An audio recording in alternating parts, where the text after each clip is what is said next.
Hello student, कैसे हो?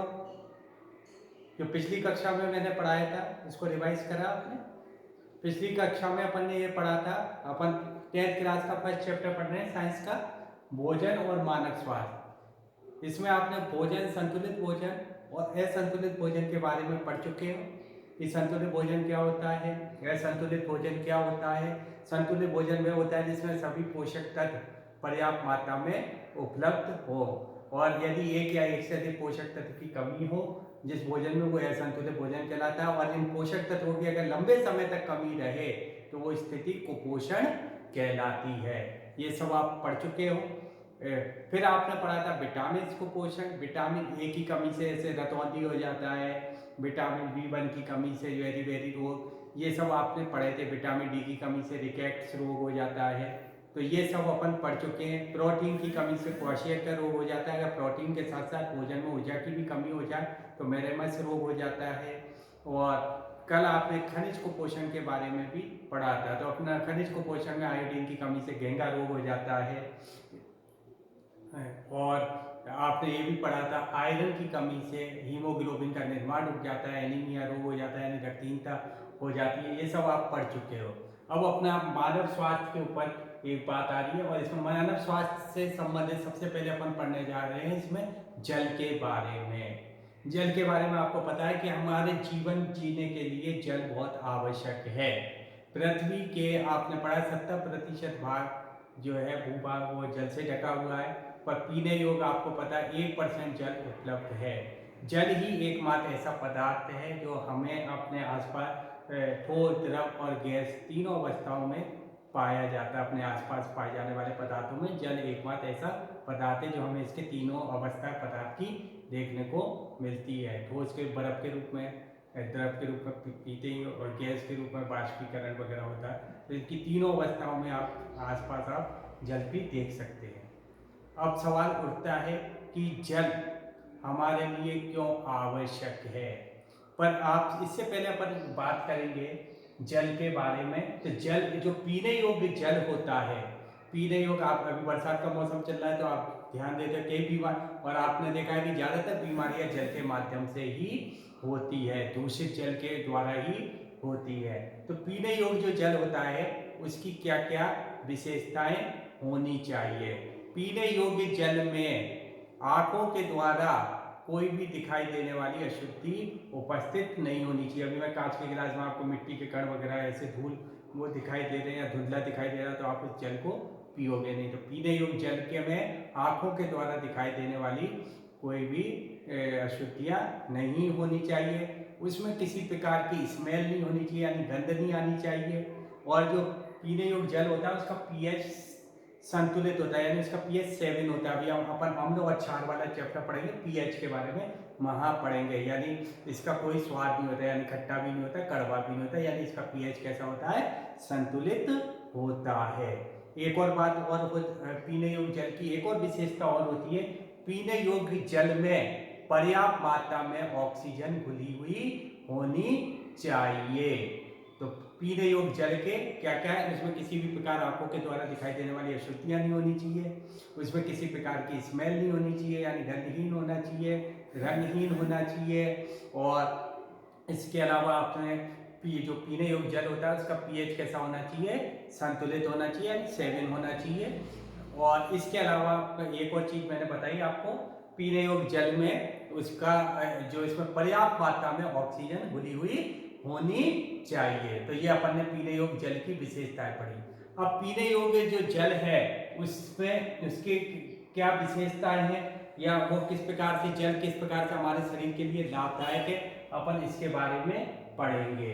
जल हमारे शरीर के लिए किस प्रकार से लाभदायक है। शरीर की सभी उपापचय क्रियाएं जल के द्वारा होती है। उपापचय क्रिया यानी हमारे दो प्रकार की क्रियाएं होती है, अपचय और उपचय, जिसमें से जटिल सरल में टूटता है और अणु, और एक जो जटिल होता है वो सरल में टूटता है और सरल अणु मिलकर जटिल बनाते हैं। तो अपचय उपचय ये दो प्रकार की क्रिया होती है। इन क्रियाओं को सम्मिलित रूप से अपन उपापचय क्रियाएं कहते हैं। तो हमारे शरीर की जितनी भी उपापचय क्रियाएं होती हैं वो जल के द्वारा होती है। इसलिए डॉक्टर कहता है कि हम अगर श्रम वगैरह करते हैं, हमें दैनिक जीवन में 8 से 10 गिलास जल पीना चाहिए, क्योंकि हमारे शरीर की सारी जो उपापचय क्रिया वो जल के माध्यम से ही होती है। और अधिक श्रम करते हो और ज़्यादा पसीना वगैरह आता है तो जल और पीना चाहिए, ठीक है। तो और पर्याप्त जल पीने से शरीर के में हमारे शरीर के अंदर जितने भी विषैले पदार्थ होते हैं वो बाहर निकल जाते हैं, टॉक्सिन बाहर निकल जाते हैं। पीने योग्य जल के से जो हमारे शरीर के अंदर जितने भी विषैले पदार्थ हैं, जहरीले पदार्थ हैं, वो क्या होते हैं, बाहर निकल जाते हैं। तो जल का क्या लाभ है, सारे हमारे शरीर की जितनी भी उपापचय क्रिया होती है वो जल के माध्यम से ही होती हैं। एक और कि पीने योग्य जल से हमारे शरीर में जितने भी विषैले पदार्थ हैं वो क्या होते हैं, बाहर निकल जाते हैं। नेक्स्ट और देख, जिससे शरीर क्या रहता है, रोग मुक्त हो जाता है। अगला क्या पढ़ेंगे, अगर पर्याप्त मात्रा में हम जल पीते रहते हैं तो हमारा शरीर चुस्त और ऊर्जावान रहता है और थकान नहीं होती है। अगर आप पर्याप्त मात्रा में जल पीते हो तो आपका शरीर में स्फूर्ति रहेगी, ऊर्जावान रहेगा और थकान का अनुभव नहीं होगा।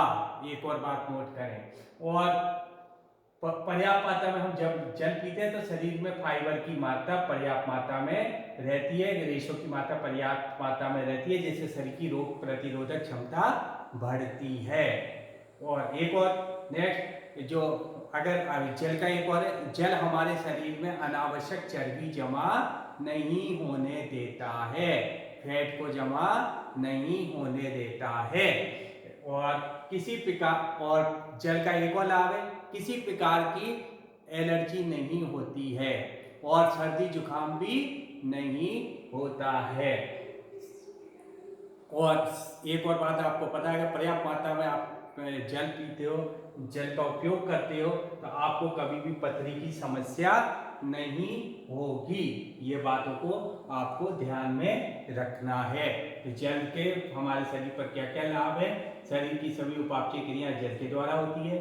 पर्याप्त मात्रा में शरीर में जल पीने से शरीर में स्थित जहरीले पदार्थ बाहर निकल जाते हैं, शरीर चुस्त और ऊर्जावान रहता है, थकान नहीं होती, शरीर में रेशों की पर्याप्त मात्रा कायम रहती है, जिससे शरीर की रोग प्रतिरोधक क्षमता बढ़ती है, शरीर में अनावश्यक चर्बी जमा नहीं होती, किसी प्रकार की एलर्जी नहीं होती, पथरी होने का खतरा नहीं होता और सर्दी जुकाम भी नहीं होता।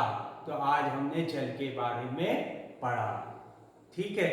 तो आप इसको पढ़ना, ये इंपॉर्टेंट क्वेश्चन भी है और जल के बारे में आप सामान्य रूप से जानते हैं। तो ये 2 क्वेश्चन बन सकते हैं कि पीने योग्य जल के क्या गुण होते हैं। पीने योग्य जल के ये गुण होते हैं कि इसमें किसी प्रकार की अशुद्धि नहीं हो, किसी प्रकार की गंध नहीं हो, उसमें पर्याप्त मात्रा में ऑक्सीजन घुलित हो, उसका पीएच संतुलित हो। और अगर एक और क्वेश्चन पूछ सकता है, जल क्या हमारे शरीर में क्या लाभ है, ऐसे जल हमारे शरीर के लिए किस प्रकार से लाभदायक है। तो ये 2 क्वेश्चन है वो आपको तैयार करना है, ठीक है स्टूडेंट। और कोई प्रॉब्लम हो तो आप पूछ सकते हो, कोई घबराने की बात नहीं है। 10th बोर्ड जरूर है पर लेकिन आप रोजाना डेली थोड़ा थोड़ा भी पढ़ोगे तो आप कवर कर लोगे। अभी ये सिंपल चैप्टर है, अभी आगे और भी चैप्टर आएंगे टेक्निकली, जिसमें ये तो वैसे नॉर्मल चैप्टर है, इनको आप पढ़ सकते हो। अभी कोरोना काल चल रहा है, सोशल डिस्टेंसिंग के कारण आपको डिजिटल क्लास के अंदर पढ़ना पड़ रहा है। जब आप स्कूल आओगे, जब और भी हम क्लास के अंदर आपको बताएंगे, ठीक है। और भी कोई प्रॉब्लम हो तो आप पूछ सकते हो। Okay, that's all, see you tomorrow.